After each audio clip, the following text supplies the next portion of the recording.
Na época em que Saul se tornou rei de Israel, a nação vivia um período de transição significativa, marcado por mudanças sociais, políticas e espirituais.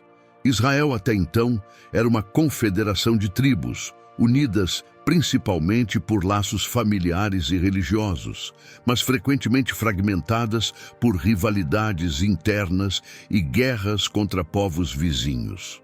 O sistema de governo era predominantemente teocrático, com juízes que lideravam o povo em momentos de crise e conflito, conforme descrito nos livros de Juízes e Rute. Esses juízes, como Débora e Gideão, eram levantados por Deus para libertar Israel da opressão e guiar as tribos em tempos de necessidade. Mas a falta de uma liderança centralizada frequentemente resultava em desordem e instabilidade. A demanda por um rei surgiu em um contexto de crescente pressão externa e insatisfação interna. Os filisteus, um dos principais inimigos de Israel, eram uma potência militar dominante na região, e suas incursões constantes traziam medo e insegurança ao povo. Em 1 Samuel 8, vemos que os anciãos de Israel, preocupados com a falta de unidade e proteção, se reuniram e clamaram a Samuel, o último dos juízes, pedindo que ele lhes desse um rei como todas as nações. Essa demanda não era apenas uma busca por segurança militar. Refletia uma profunda transformação na identidade de Israel. O povo desejava um líder visível e tangível, que pudesse conduzi-los em batalhas e oferecer a proteção que consideravam ausente. Samuel ficou decepcionado com esse pedido, pois percebia que a verdadeira liderança de Israel deveria ser baseada na fé em Deus e na sua soberania. O Senhor, no entanto, instruiu a atender ao pedido do povo, advertindo que eles deveriam estar cientes das consequências de sua escolha. A monarquia em Israel não era apenas uma mudança de governo, representava uma nova era que exigiria do povo uma adaptação à autoridade humana, em vez da dependência total de Deus. Assim, a transição para a monarquia foi tanto uma resposta a uma necessidade prática, quanto uma revelação da infidelidade de Israel à sua verdadeira identidade como nação escolhida por Deus. Diante desse cenário, a escolha de Saul como o primeiro rei de Israel é repleta de significado. Saul, da tribo de Benjamim, era descrito como um homem alto e impressionante, e sua aparência física impressionava. A Bíblia menciona que, ao ser escolhido, ele estava à procura de jumentas perdidas de seu pai, quando Samuel o encontrou. 1 Samuel 9:3-5. Essa busca aparentemente trivial serviu como o contexto perfeito para o encontro divino que mudaria o curso da história de Israel. Em 1 Samuel 9:17, após Samuel ter orado a Deus, o Senhor revelou ao profeta que Saul era o escolhido. Quando Samuel viu a Saul, o Senhor lhe disse: "Este é o homem de quem eu falei. Ele governará o meu povo." A unção de Saul por Samuel, que ocorreu em 1 Samuel 10, simbolizava a legitimidade de sua autoridade e a consagração divina para a sua nova função. Este ato de unção não era meramente cerimonial. Era um sinal de que Saul era agora o escolhido de Deus para liderar Israel. Samuel tomou o vaso de azeite e derramou sobre a cabeça de Saul, declarando que o Senhor o havia ungido como rei. Esse ritual marcava a capacitação de Saul com o Espírito de Deus, conferindo-lhe habilidades especiais para liderar e proteger o povo. Entretanto, a história de Saul nos mostra que a monarquia, embora necessária em muitos aspectos, também carregava consigo o potencial de corrupção e afastamento de Deus. A própria escolha de um rei representava uma rejeição ao governo direto de Deus sobre Israel. Com o tempo, Saul se desviaria da vontade divina, permitindo que seu orgulho e desobediência ofuscassem seu chamado. Assim, a monarquia, enquanto resposta a uma necessidade humana, trazia desafios que culminariam em tragédias pessoais e coletivas, com reflexos duradouros na história de Israel. A importância da monarquia em Israel não pode ser subestimada. Ela proporcionou uma estrutura de liderança que possibilitou a unificação das tribos em uma nação, mas também criou a necessidade de um constante alinhamento entre o rei e a vontade de Deus. Antes de prosseguirmos, se você está gostando do conteúdo, peço que clique no like e deixe nos comentários de onde vocês estão assistindo esse vídeo e continuemos a história. A história da queda de Saul é um conto trágico que revela os perigos do orgulho, da desobediência e das consequências que surgem quando se desvia do caminho que Deus estabeleceu. Saul, que havia sido escolhido por Deus e ungido como o primeiro rei de Israel, começou sua trajetória com grande promessa e potencial. No entanto, à medida que seu reinado progredia, características como a soberania e a presunção começaram a corroer seu coração e sua relação com Deus. Um ponto crucial na narrativa de Saul é a desobediência que ele demonstrou em relação ao mandamento divino. Em 1 Samuel 15, Deus ordenou a Saul que destruísse completamente os amalequitas, um povo que havia atacado Israel no deserto e que se tornara um símbolo do mal e da oposição a Deus. A ordem era clara: vá, pois, e ataque os amalequitas e destrua completamente tudo o que lhes pertence. Não os poupe, mas mate homens, mulheres, crianças e até os bebês, bois, ovelhas, camelos e jumentos. 1 Samuel 15:3. Essa ordem não era apenas uma questão de guerra. Tratava-se de eliminar a maldade e a corrupção que os amalequitas representavam. Contudo, Saul, em um ato de orgulho e desobediência, decidiu desviar-se dessa ordem. Ele poupou o rei Agag e manteve os melhores dos animais, justificando suas ações ao alegar que o faria para oferecer sacrifícios ao Senhor. 1 Samuel 15:9. Quando Samuel confrontou Saul sobre sua desobediência, o rei tentou minimizar sua transgressão. Ele afirmou que estava apenas obedecendo a Deus, mas sua verdadeira intenção era preservar seu próprio status e poder. Samuel, então, revelou a Saul a gravidade de sua falha. O Senhor se afastou de você e já não o considera mais como rei sobre Israel. 1 Samuel 15:26. A rejeição divina foi um golpe devastador para Saul, que havia sido escolhido e ungido por Deus. Esse momento marcava o início de sua decadência. O orgulho o levou a crer que poderia contornar os mandamentos divinos sem consequências. Mas a verdade é que a obediência a Deus é um aspecto fundamental da liderança e da relação com o Senhor. A queda de Saul não foi apenas uma questão de um erro ou de um ato de desobediência isolado. Ela foi uma luta interna constante que se intensificou ao longo do tempo. Quando Deus rejeitou Saul, o Espírito Santo o abandonou e um espírito maligno passou a atormentá-lo.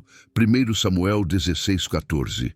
Esse estado de espírito perturbado gerou uma paranoia crescente e uma sensação de insegurança em relação ao seu reinado. Através de uma série de eventos, Davi, um jovem pastor que se destacou por suas habilidades com a harpa e sua coragem ao enfrentar Golias, começou a ganhar popularidade entre o povo. Enquanto Saul se tornava cada vez mais inseguro e desconfiado, a admiração do povo por Davi só aumentava, criando uma rivalidade que se tornaria amarga. A relação entre Saul e Davi rapidamente se transformou em um ciclo vicioso de ciúmes e desconfiança. Em 1 Samuel 18, o retorno de Davi após vencer Golias foi comemorado com grande entusiasmo. As mulheres de Israel cantavam: Saul matou seus milhares, mas Davi seus 10 milhares. 1 Samuel 18:7. Essa comparação acentuou o orgulho ferido de Saul, que começou a ver Davi não apenas como um aliado, mas como uma ameaça. A partir desse momento, a luta interna de Saul se intensificou, resultando em uma paranoia crescente que o levou a tentar matar Davi em várias ocasiões. O orgulho de Saul, que inicialmente se manifestou em sua desobediência a Deus, se transformou em uma obsessão pela preservação de seu trono e de seu poder. Ele não conseguia aceitar que Deus havia escolhido Davi como o próximo rei de Israel. A rivalidade entre os dois homens não era apenas uma luta por um trono, mas uma luta espiritual, refletindo a resistência de Saul em submeter-se à vontade divina. Essa batalha interna culminou em um comportamento tirânico e errático, à medida que Saul se entregava cada vez mais ao desespero e à ira. Assim, a queda de Saul é um relato poderoso sobre como o orgulho e a desobediência podem levar à ruína. A rejeição divina não se deu apenas como um ato punitivo, mas como uma consequência natural da escolha de Saul em se afastar de Deus. Sua relação com Davi, inicialmente marcada por camaradagem, se transformou em rivalidade mortal, refletindo a degeneração do coração de Saul e a tragédia de um homem que teve tudo, mas que, em sua luta interna e sua busca pelo poder, perdeu o que realmente importava: a comunhão com Deus. Essa narrativa serve como um aviso atemporal sobre a importância da humildade, da obediência e da disposição de aceitar a vontade divina, mesmo quando ela nos leva a caminhos inesperados. Desesperado, Saul busca orientação a uma médium de Endor, um dos episódios mais dramáticos e trágicos da narrativa bíblica, refletindo o desespero profundo e a desesperança que assolaram o rei de Israel em seus últimos dias. Quando chegamos a 1 Samuel 28, o cenário é sombrio. Saul está diante de uma crise existencial e militar. O exército filisteu se aproximava e ele se via completamente desamparado. O Senhor havia se afastado dele, não respondendo suas orações, nem lhe dando consolo através de sonhos ou profecias. Essa ausência da orientação divina gerava uma sensação de abandono e desespero em Saul. Em sua angústia, Saul tomou uma decisão precipitada e errônea. Ele decidiu consultar uma médium para invocar o espírito do falecido profeta Samuel. Na verdade, Saul queria consultar o espírito de Samuel, o profeta que havia morrido, em busca de respostas sobre o que fazer. Em 1 Samuel 28, 7-8, lemos que, em busca de respostas, Saul se disfarçou para evitar ser reconhecido e foi até Endor, onde a médium residia.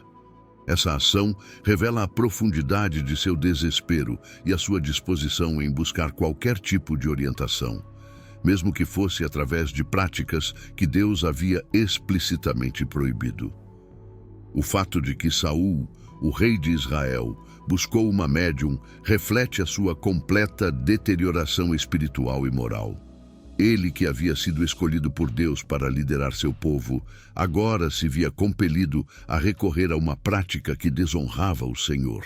A necromancia, a prática de consultar os mortos, é estritamente condenada na lei de Moisés. Em Deuteronômio 18 e 10-12, encontramos instruções claras que proíbem a consulta a médiuns, feiticeiros ou qualquer forma de encantamento. Não se achará entre ti quem faça passar a seu filho ou sua filha pelo fogo, nem quem use de adivinhação, nem quem seja agoureiro, nem mágico, nem quem consulte os mortos, porque todo aquele que faz tal coisa é abominável ao Senhor. Essas proibições não eram apenas regulamentações religiosas, mas expressões da preocupação de Deus com a integridade espiritual de seu povo. A consulta a médiuns representava uma violação da aliança entre Deus e Israel, que deveria ser baseada na confiança em sua orientação e proteção. A decisão de Saul de ignorar essas proibições é emblemática de uma necessidade humana profunda. A busca por respostas e consolo em momentos de crise, quando confrontados com o desconhecido, como a morte e o desespero, muitos se sentem compelidos a procurar por sinais ou respostas que possam lhes trazer paz. No caso de Saul, sua escolha de consultar a médium não era apenas uma busca por orientação, mas também uma expressão de sua vulnerabilidade e da impotência que sentia diante das circunstâncias que o cercavam. A insegurança em sua posição como rei, combinada com a rejeição de Deus e a pressão militar dos filisteus, fez com que ele buscasse respostas em fontes proibidas. Quando a médium convocou o espírito de Samuel e este apareceu, a conversa que se seguiu trouxe à tona não apenas a tragédia da vida de Saul, mas também a dor do reconhecimento de sua própria falha e da rejeição divina. O diálogo entre Saul e Samuel, registrado em 1 Samuel 28, 16 a 19, é um dos momentos mais intensos e reveladores da narrativa bíblica, refletindo a trágica condição espiritual do rei de Israel. Ao buscar a médium de Endor para convocar o espírito de Samuel, Saul se viu em uma situação desesperadora, mergulhando ainda mais em sua própria desobediência e afastamento de Deus. Este encontro não apenas revela a gravidade de sua queda, mas também traz à tona questões profundas sobre a vida, a morte e a soberania de Deus. Quando Samuel aparece, após ter sido trazido de volta do além pela médium, a primeira reação de Saul é um misto de medo e reverência. Ele cai em terra, assombrado pela presença do profeta que havia se afastado dele durante seus anos de desobediência. A fala de Samuel: "Por que me perturbaste, fazendo-me subir?" 1 Samuel 28:16. Indica não apenas a sua surpresa, mas também o reconhecimento da gravidade do que Saul fez ao recorrer a práticas que eram abomináveis aos olhos de Deus. Samuel imediatamente confronta Saul, trazendo à tona sua desobediência ao Senhor e reafirmando a rejeição divina sobre sua vida e reinado. "Porquanto fizeste o que era mal aos olhos do Senhor." 1 Samuel 28:18. Diz Samuel, enfatizando que as ações de Saul não apenas quebraram a aliança que ele tinha com Deus, mas também levaram ao seu afastamento espiritual e à perda da bênção divina. Esse diálogo é carregado de significado, pois revela a condição lamentável de Saul. Ao longo de sua história, Saul havia tomado decisões que o afastaram de Deus, e agora ele estava diante da evidência clara de sua própria falência.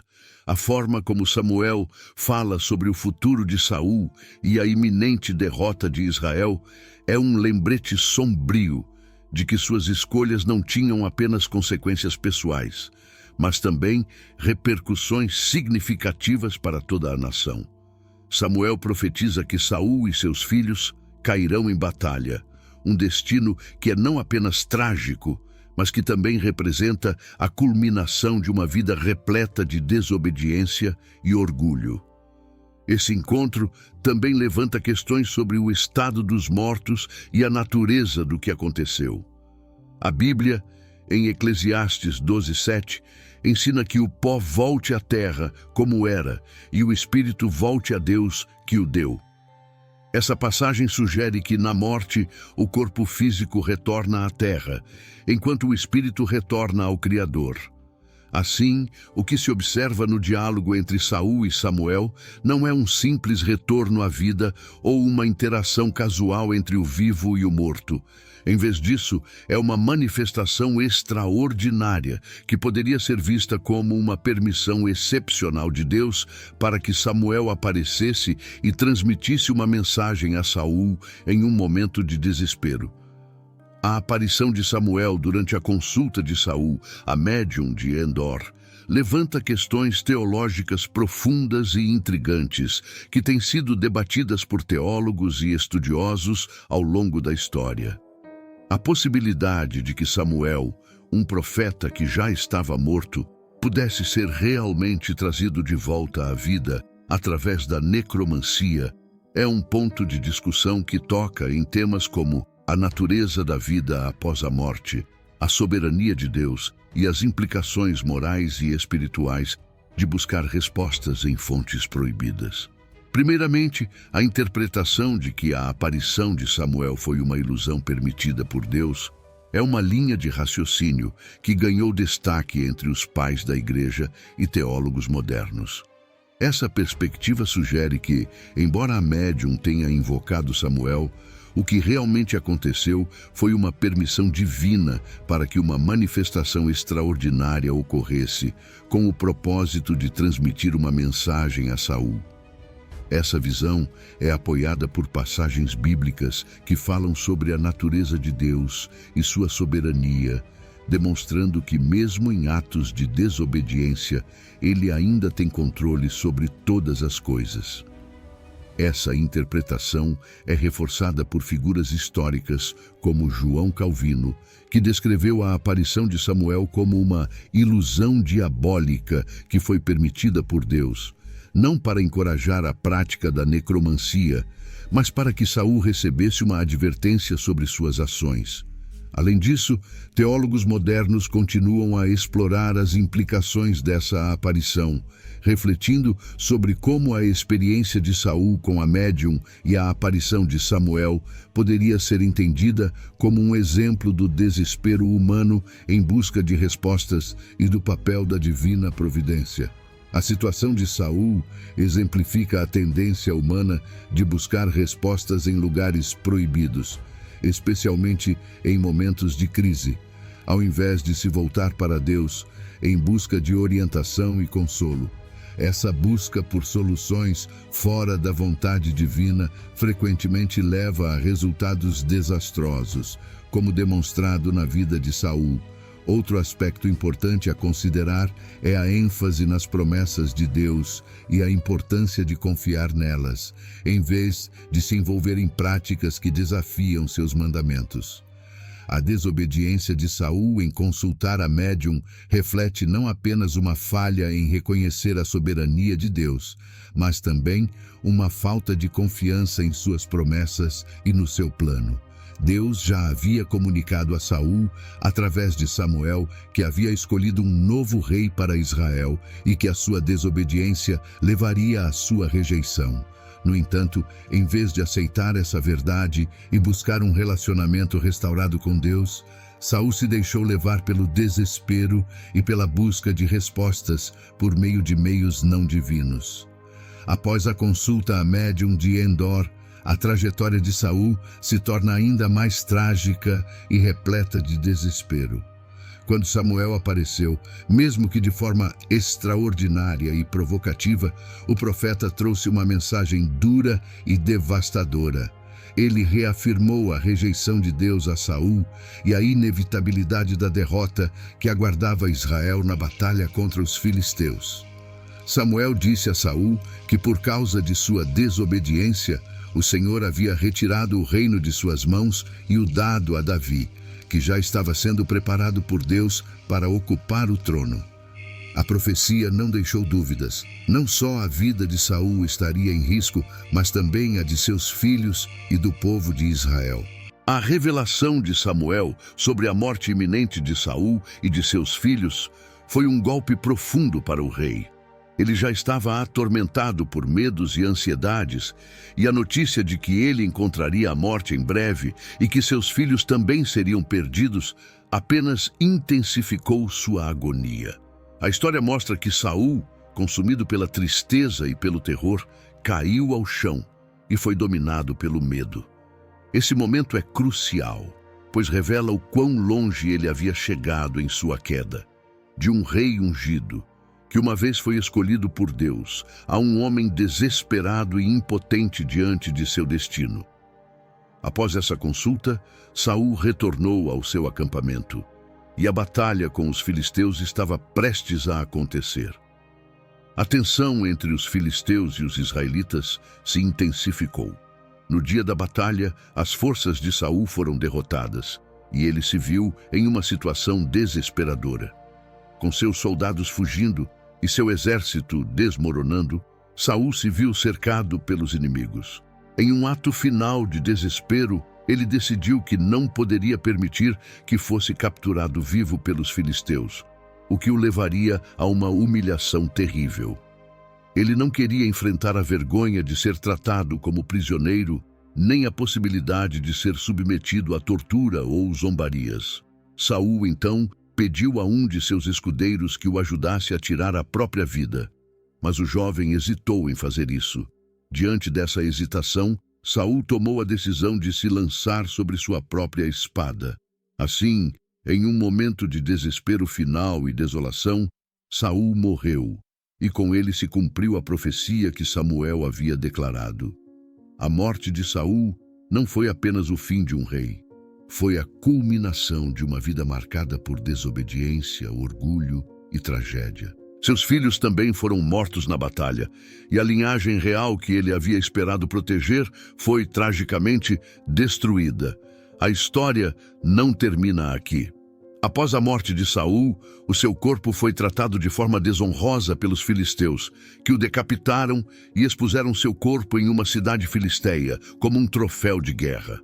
Isso representa uma profunda humilhação, não apenas para Saul, mas para toda a nação de Israel.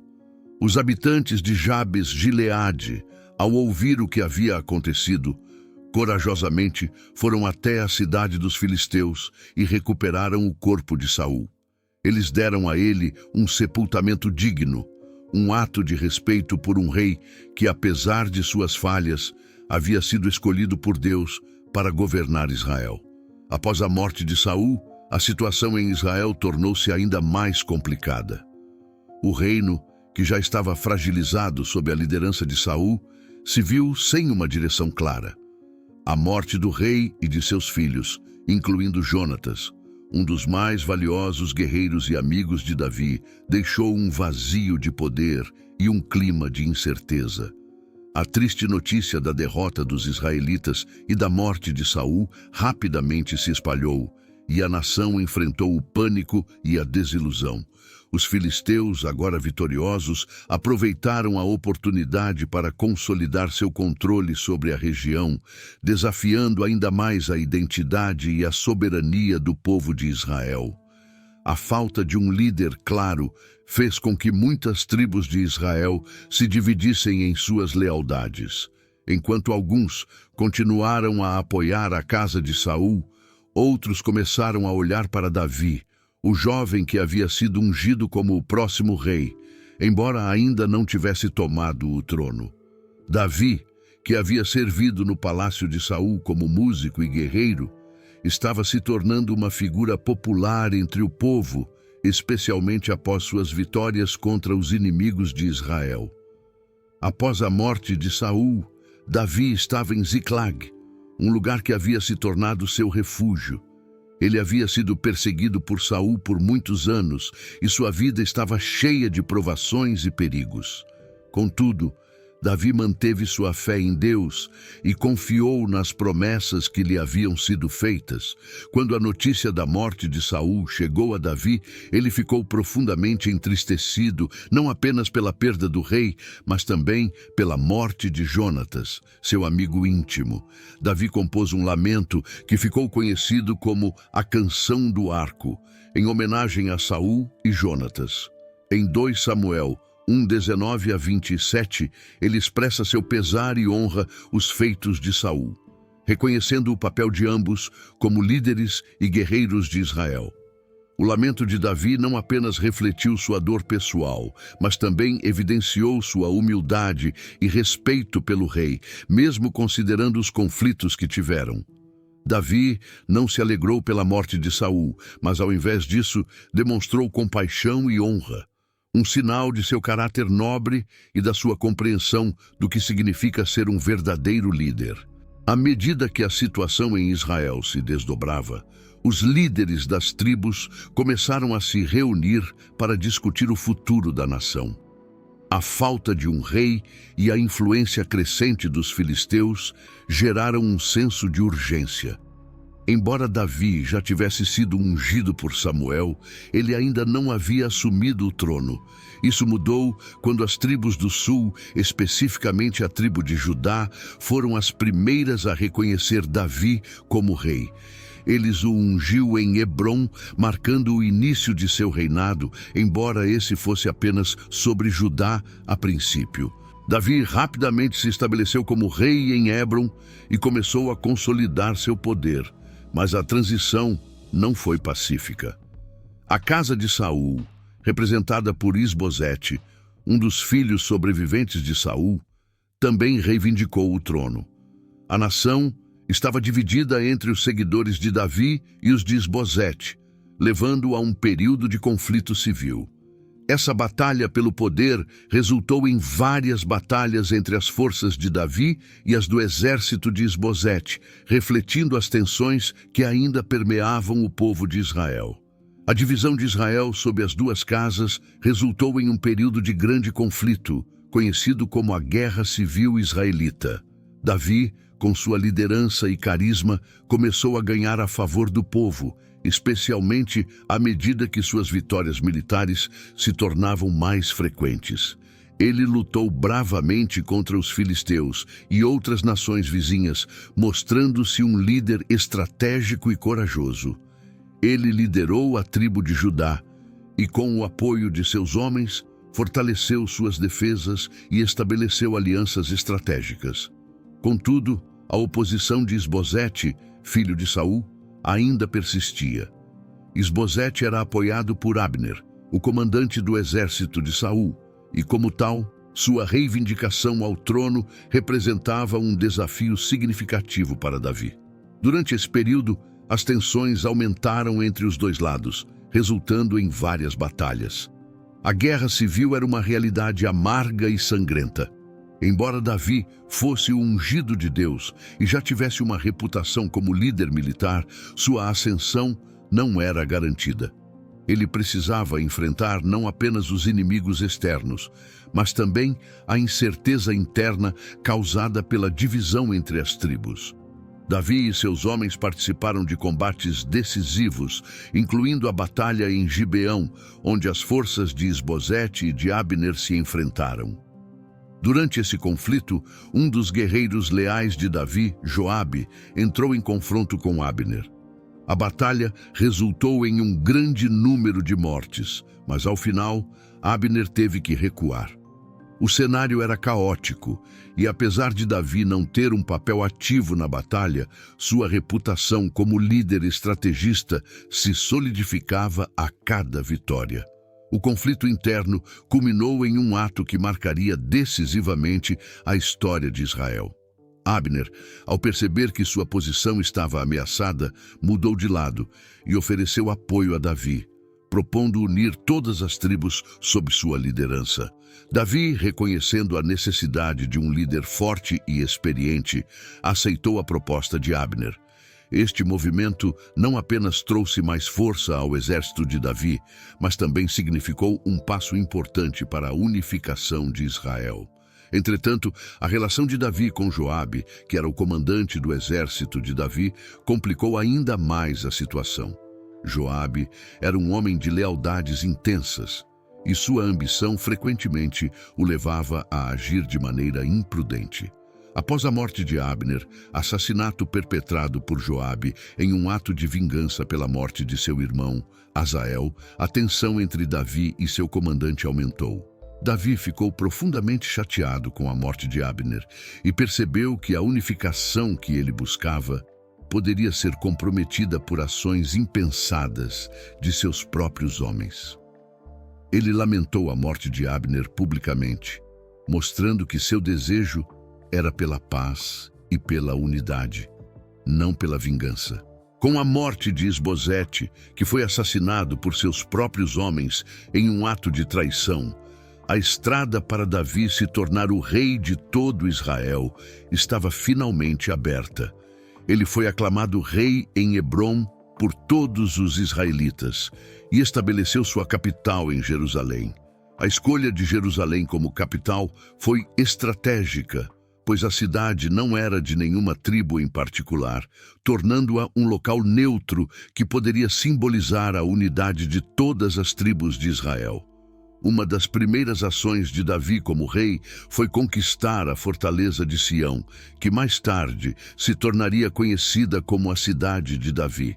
A conquista foi um marco significativo, pois fortaleceu o poder de Davi e consolidou sua posição. Ele então se dedicou a melhorar a cidade e torná-la um centro de adoração e governança. A visão de Davi não era apenas política, ele tinha um forte desejo de estabelecer um lugar para a presença de Deus no meio do povo. Com a vitória e a unificação de Israel sob sua liderança, Davi planejou trazer a Arca da Aliança para Jerusalém. A Arca era um símbolo crucial da presença de Deus e um elemento central da adoração israelita. A intenção de Davi de trazer a Arca para a nova capital demonstrou seu desejo de restaurar a adoração verdadeira a Deus no coração do seu governo. Essa jornada, no entanto, não foi sem suas dificuldades. Durante a primeira tentativa de transporte da arca, um dos homens, Uzá, foi morto ao tentar estabilizar a arca quando os bois que a transportavam tropeçaram.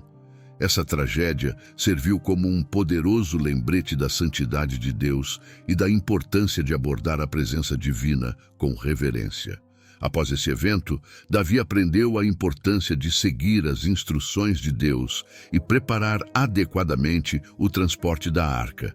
Na segunda tentativa, ele seguiu as diretrizes estabelecidas na lei de Moisés, transportando a arca com cuidado e alegria. Quando a arca finalmente chegou a Jerusalém, Davi dançou diante dela com grande entusiasmo, expressando sua alegria e devoção a Deus. Esse momento não só consolidou Davi como rei, mas também marcou um novo capítulo na história espiritual de Israel, caracterizado por uma renovada adoração e um forte compromisso com a presença de Deus. Além disso, Davi desejava construir um templo para Deus, uma ideia que era não apenas simbólica, mas que também refletia a importância da presença de Deus no meio do seu povo. Esse desejo de Davi de honrar a Deus e de buscar um relacionamento mais profundo com Ele contrasta fortemente com o desespero de Saul e suas decisões equivocadas. A busca de Davi por Deus e sua disposição em se arrepender e voltar-se para Ele em momentos de fraqueza se tornaram a base de seu reinado e o diferencial que o destacou como um homem segundo o coração de Deus. O reinado de Davi é visto como um período de grande prosperidade para Israel, que culminou na construção do templo sob seu filho Salomão. A história de Saul e Davi se entrelaça em lições profundas sobre liderança, fé e a busca por Deus. A narrativa não apenas destaca os altos e baixos da vida dos personagens, mas também nos convida a refletir sobre nossas próprias vidas, sobre a importância de confiar em Deus e de buscar sempre a sua vontade, mesmo em tempos de crise e desespero. Assim, a história de Saul e sua consulta à médium de Endor oferece profundas reflexões e aplicações práticas para os cristãos na vida moderna. À primeira vista, a narrativa pode parecer distante e única em seu contexto histórico, mas suas lições sobre desespero, desobediência e a busca por consolo ressoam fortemente em nossas vidas diárias, especialmente em tempos de crise e incerteza. Em momentos de desespero, é comum que as pessoas procurem respostas rápidas e soluções imediatas para seus problemas. A história de Saul nos lembra da tentação de recorrer a práticas ocultas ou a fontes não divinas quando nos encontramos em situações de angústia. Essa busca pode se manifestar de várias maneiras, seja através de consultas a médiuns, astrologia ou até mesmo a crenças e práticas que vão contra os ensinamentos de Deus. A pressão do mundo moderno, que muitas vezes glorifica o misticismo e o ocultismo como respostas legítimas para problemas emocionais e espirituais, pode fazer com que os cristãos se sintam atraídos por essas práticas. especialmente quando se sentem desamparados. Entretanto, a resposta de Deus ao desespero não se encontra em lugares proibidos, mas sim em um relacionamento íntimo com Ele. Em Filipenses 4, 6-7, Paulo nos instrui: não andem ansiosos por coisa alguma, mas em tudo, pela oração e súplica, apresentem seus pedidos a Deus. E a paz de Deus, que excede todo o entendimento, guardará o coração e a mente de vocês em Cristo Jesus. Esse versículo nos exorta a buscar a Deus em oração, confiando que Ele é capaz de nos oferecer paz e direção em meio às tempestades da vida. A oração não é apenas uma forma de comunicação com Deus, mas um ato de entrega e confiança em sua soberania. Ao orar, reconhecemos que nossas preocupações e medos estão sob o controle de um Deus que nos ama e cuida de nós. A história de Saul também ilustra a importância de manter uma vida de fé e obedecer aos ensinamentos de Deus. Saul, ao desobedecer às instruções divinas, não só se afastou de Deus, mas também abriu as portas para consequências devastadoras em sua vida e no reino de Israel. Isso nos ensina que a desobediência, mesmo em pequenos aspectos, pode ter repercussões significativas. Para os cristãos, viver em conformidade com os ensinamentos de Deus é fundamental para manter uma relação saudável e frutífera com Ele. A obediência é uma expressão de nossa fé, demonstrando que confiamos em sua sabedoria e em seus planos, mesmo quando não compreendemos completamente. Em tempos de crise, em vez de nos voltarmos para soluções que nos afastam de Deus, devemos ser vigilantes e intencionais em buscar sua orientação e conforto. As Escrituras nos oferecem um guia claro sobre como enfrentar dificuldades com fé e coragem. Além disso, a comunidade cristã desempenha um papel essencial nesse processo. O apoio mútuo entre irmãos e irmãs em Cristo pode ser uma fonte de encorajamento e força, ajudando-nos a permanecer firmes em nossa fé e a evitar o desvio para práticas prejudiciais. Portanto, a história de Saul serve como um alerta e uma lição valiosa para os cristãos hoje. Em um mundo cheio de incertezas e desafios, somos chamados a buscar a Deus em oração, a confiar em suas promessas e a permanecer firmes na obediência a seus ensinamentos. A experiência de Saul deve nos encorajar a refletir sobre nossas próprias reações em tempos de desespero e a nos comprometer a buscar sempre a direção divina, evitando as tentações que podem nos levar a caminhos que desonram a Deus. Somente através de uma vida de oração, fé e obediência podemos encontrar a verdadeira paz e a segurança que vem de um relacionamento íntimo com o Senhor. Essa busca constante pela presença de Deus é o que nos capacita a enfrentar os desafios da vida com esperança e coragem, sabendo que Ele está sempre conosco, mesmo nas horas mais sombrias.